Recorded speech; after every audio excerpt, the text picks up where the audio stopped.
En nombre del Padre, del Hijo y del Espíritu Santo. Les recordamos a los servidores o voluntarios que tienen que renovar su clase de ambiente seguro, ya sea por internet o pueden venir a la clase del sábado 29. La información está en el boletín. Bien, pues a veces escuchamos que las personas se quejan del hambre que pasan tantas personas o tantas personas que se mueren de hambre todos los días. Incluso llegan a dejar de creer en Dios, porque ¿cómo puede ser posible que Dios permita que eso suceda, que la gente se muera de hambre? Pues el problema primero es que pues hay sistemas de gobierno corruptos. Tenemos como presidentes o jefes de gobierno las peores personas. Entonces eso impide, en cierta forma, que el alimento les llegue a quienes más lo necesitan. La corrupción, el mal, impide que el alimento llegue a quienes se mueren de hambre. Y lo mismo podríamos decir de quienes sufren hambre espiritual, porque hablando en propiedad, no debería ser posible que los seres humanos tuvieran hambre espiritual.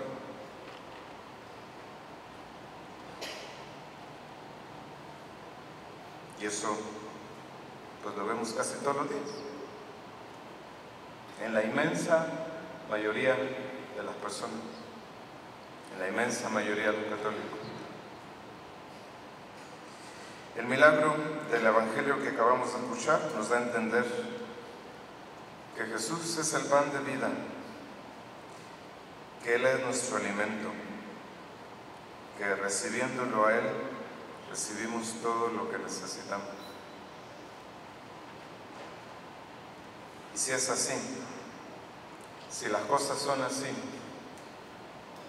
¿por qué tenemos hambre?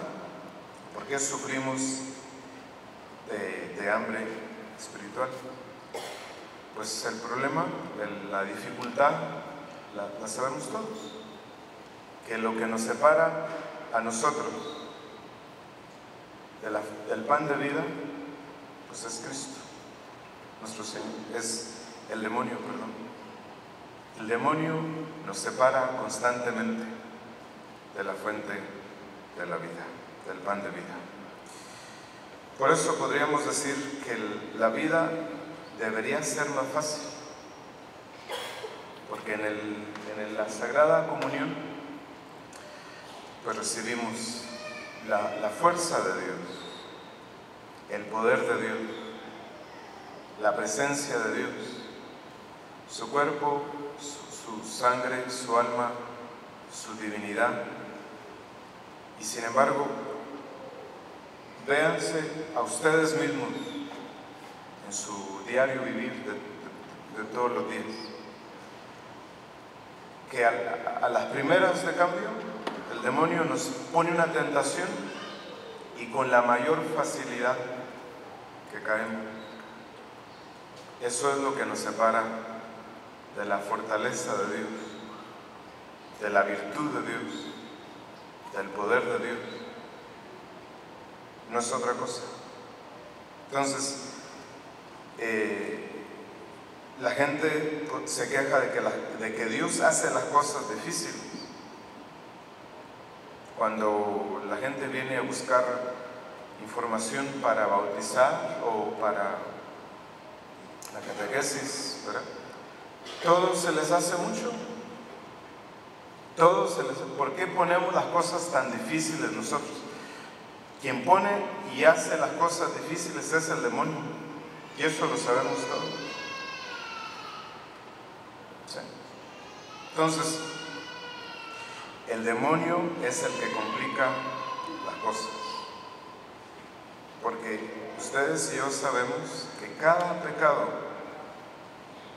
produce un desorden. Y un desorden en casi todos los sentidos. ¿Sí? Entonces, imagínense, ¿qué producto saldría de una fábrica donde la mitad de los trabajadores son buenos y cumplen con sus obligaciones y la otra mitad sabotea su trabajo? Pues así está el mundo. Así está el mundo ahora. Unos siendo fieles a sus responsabilidades frente a Dios y frente a los demás, y 2/3 partes de la humanidad viviendo en el mal, en la corrupción, en el pecado. La historia humana no ha sido otra cosa que la aceptación o el rechazo de la vida, del pan de vida. Si lo recibimos a Él en la comunión, pues lo recibimos para vivir. Dios quiere que ustedes vivan. ¿Sí?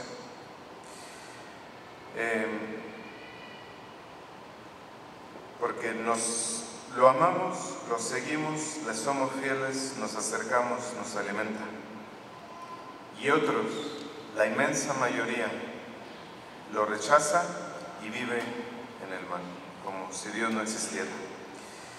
Y las cosas no deberían de ser así.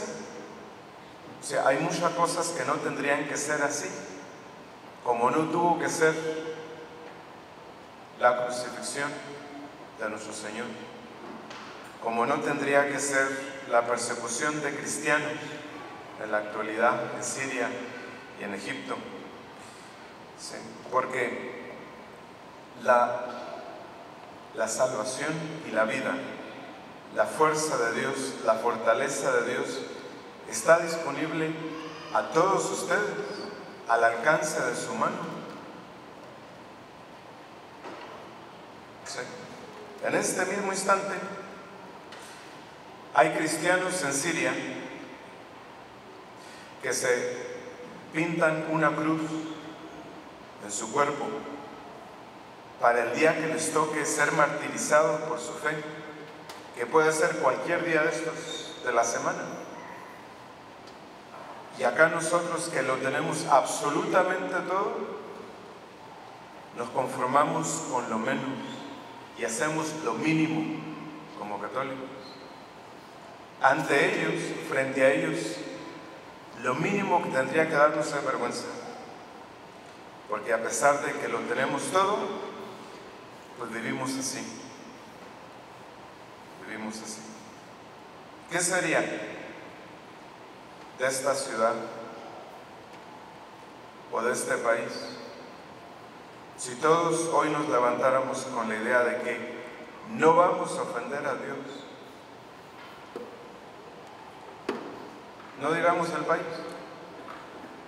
Si en su casa se levantaran un día y dijeran, no vamos a ofender a Dios,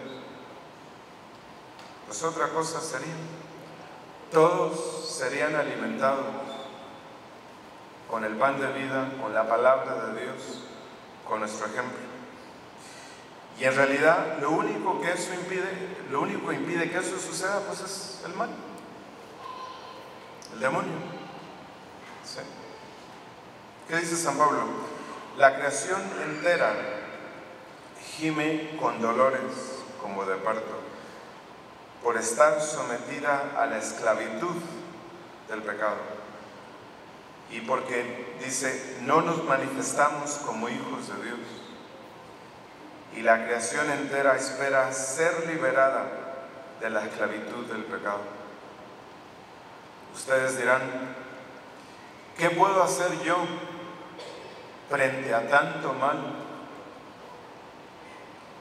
La multiplicación, el milagro de la multiplicación en el Evangelio que acabamos de escuchar, se llevó a cabo porque los que pudieron hacer poco hicieron todo lo que pudieron. ¿Sí? Entonces, todos, sin excepción, estamos cerca de la posibilidad de hacer la diferencia en el mundo en que vivimos. Sobre todo por la buena disposición para la celebración de la misa. Y eso es todo lo que tenemos que hacer. Si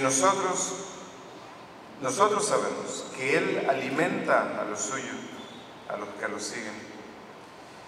Imagínense si nosotros le ayudamos.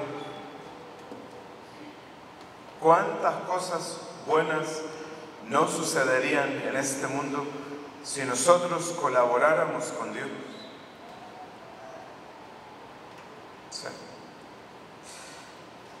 Entonces, Él sería capaz de hacer esto y mucho más si le ayudamos con lo que tenemos.